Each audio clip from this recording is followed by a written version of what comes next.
नमस्कार दोस्तों, कैसे आप सभी लोग? आशा करते अच्छे होंगे। तो चलिए, हम लोग रीजनिंग को कर रहे थे और रीजनिंग में हम लोग कोडिंग डिकोडिंग को देख रहे थे और हम लोगों ने अभी तक 6 रूल पढ़ लिया है और आज हमारा 7वां रूल है। और इस रूल के अंतर्गत हम देखते हैं जो कि जितने भी अल्फाबेट्स थे उस अल्फाबेट्स का ऑपोजिट हमने लिया है। और सभी लोग जानते हैं कि जब हम नीचे से आएंगे एक क्रम करके तो फिर ये इधर से नीचे आएगा और बीच में हमारा और M और N का पेयर बनेगा। जैसे A का ऑपोजिट Z होता है, B का ऑपोजिट Y होता है, C का ऑपोजिट X होता है, D का ऑपोजिट W होता है, E का ऑपोजिट B होता है, F का ऑपोजिट U होता है, G का ऑपोजिट T होता है, H का ऑपोजिट S, I का ऑपोजिट R, J का ऑपोजिट Q और K का ऑपोजिट P, L का ऑपोजिट O और M का ऑपोजिट N है। तो अब इसको याद करने की तो आवश्यकता नहीं है, परंतु कुछ सवाल आप बनाएंगे तो ऑटोमेटिक आपको ध्यान में आ जाएगा। ये 13 पेयर है और 13 पेयर ऐसे ही 2-4 आपको याद हो गए होंगे। जैसे A का, B का, C का, D का हो गया, ऊपर से ABCD और इधर बात करेंगे तो ABCD नीचे से, यानी कि ABCD इधर से ZY XW इस तरीके से कर सकते हैं। आइए हम लोग सवाल बनाते हैं इस पैटर्न पे। कहता है कि यदि किसी सांकेतिक भाषा में CGZ को XTA लिखा गया है तो DPF को उसी भाषा में क्या होगा? आइए, C, G और Z देखेंगे इसको तो हमारा ये X है और T है और A है। आइए समझते हैं। अब हम इसका सीक्वेंस करेंगे 2 और 3। इसका पहला आइए C का क्या लग रहा है? यहां देखेंगे C का क्या है? ऑपोजिट X है, ये इसका ऑपोजिट हो गया। अब G है, G का ये हमारा ऑपोजिट हो गया, ये भी ऑपोजिट है और Z का ऑपोजिट A है, ये भी हमारा क्या है? ऑपोजिट है, राइट। तो अब हमारे पास जो सवाल है वो क्या है? DPF। अब इसका हमें प्रूफ लिखना है।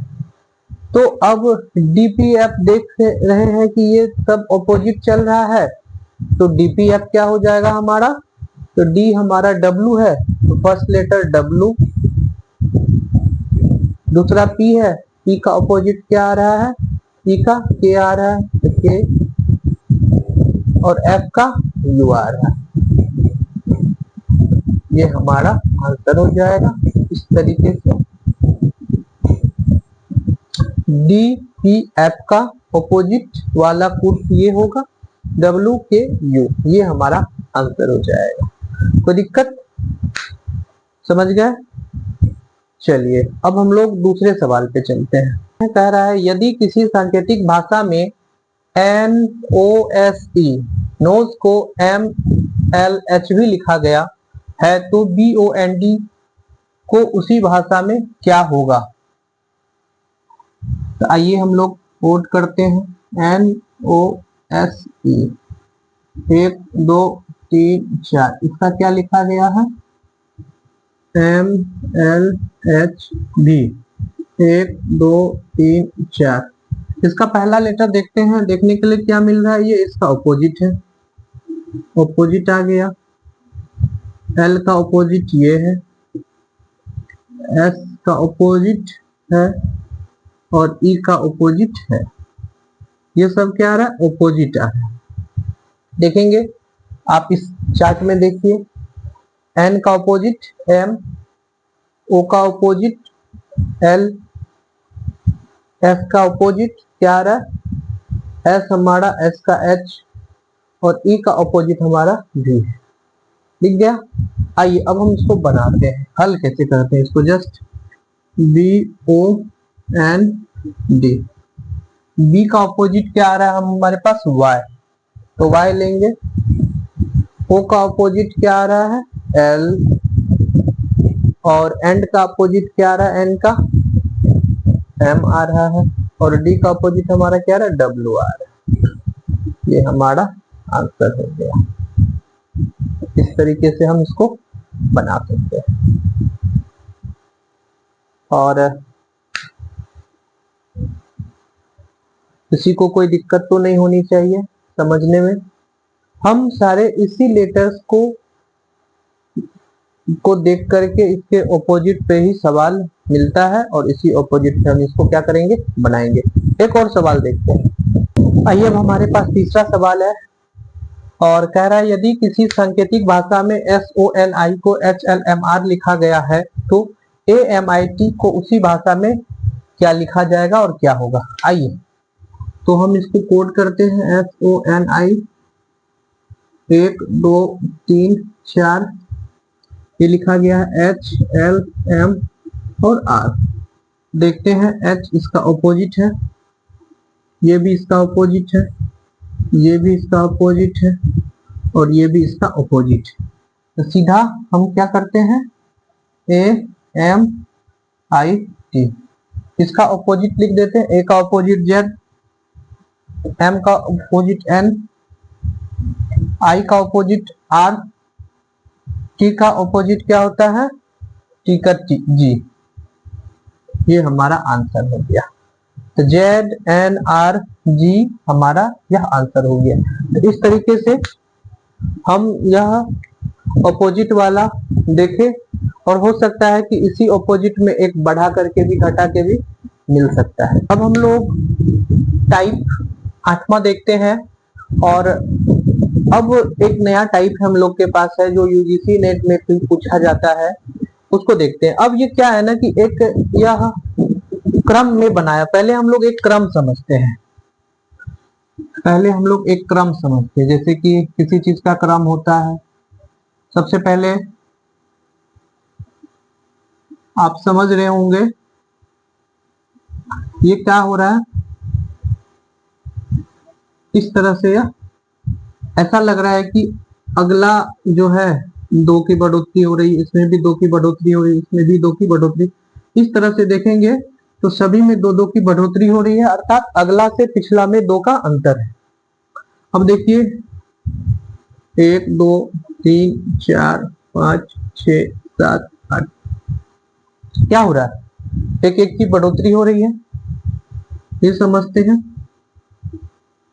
एक और हमारे पास है 3 6 9 12 15 18। इसी तरह से देखेंगे तो इसमें 3 की बढ़ोतरी, 3 की बढ़ोतरी, 3 की बढ़ोतरी। अगर हम देखेंगे तो अगला में 3 का बढ़ोतरी हो रहा है। एक और देखते हैं,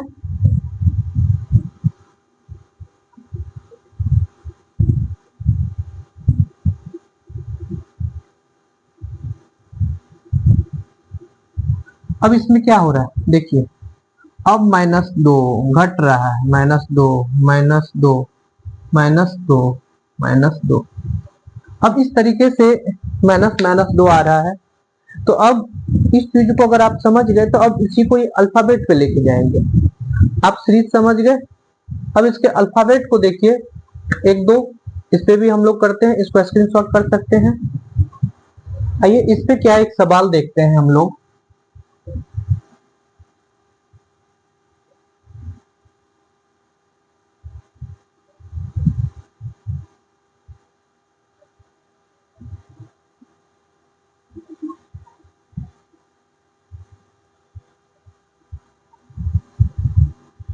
अब कह रहा है कि इसका आगे क्या होगा, इसका आगे क्या होगा। तो आपको अभी हमने बताया कि आप इसको क्या कर सकते हैं, आप इसका अंक मान दे दीजिए, या नहीं तो एक आप इसको ABCD पे भी फॉर्म कर सकते हैं। बी है बी के बाद सी और डी, एक के बाद आ रहा है E F G H I जे के एल, एक के बाद हम आ रहा है, ये हमारा आंसर हो जाएगा। ठीक है, बहुत अच्छा। दूसरा देखते हैं। अब आइए, दूसरा सवाल हमारे पास है, ए है, डी है, जी है और जे है, और अगला हमको लिखना है। तो अब देखिए कितने का अंतर आ रहा है इसमें, इसको करेंगे तो ये 4 है, ये है 3 का अंतर आ रहा है। इसी तरीके से ये कितना है, 7 है और ये 4 है, 3 का अंतर आ रहा है। ठीक है, और ये 10 है, 10 और इस 7 में 3 का अंतर आ रहा है। तो जे में अगर हम 3 जोड़ देंगे तो कितना मान हो जाएगा, इसका 10 है, 10 में 3 जोड़ेंगे 13, तो 13 मान किसका होता है, एम का होता है। एम हमारा ये हो गया। इस तरीके से हम सवाल बना सकते हैं। तो दोस्तों बहुत बहुत धन्यवाद, आप सभी लोगों ने जुड़े और रीजनिंग को अच्छे तरीके से समझ गए होंगे। अगर किसी प्रकार की कोई दिक्कत होगी तो आप ग्रुप में मैसेज करेंगे और आप अपनी समस्या भेजेंगे, और आशा करते हैं कि आप सभी लोग पढ़ रहे होंगे, और सभी लोग जितने भी क्लास हुए हैं आप उसको देख करके बढ़िया पढ़िए। अभी आपके पास बहुत सारी बहाली है, दिसंबर में नेट का भी एग्जाम होना है, बिहार एसटीईटी है और टीआरई 4 है, तो सभी पैटर्न पे यह काम आएगा आपको, इसीलिए आप अपनी मेहनत जारी रखिए। Thank you so much. जय हिंद, जय भारत।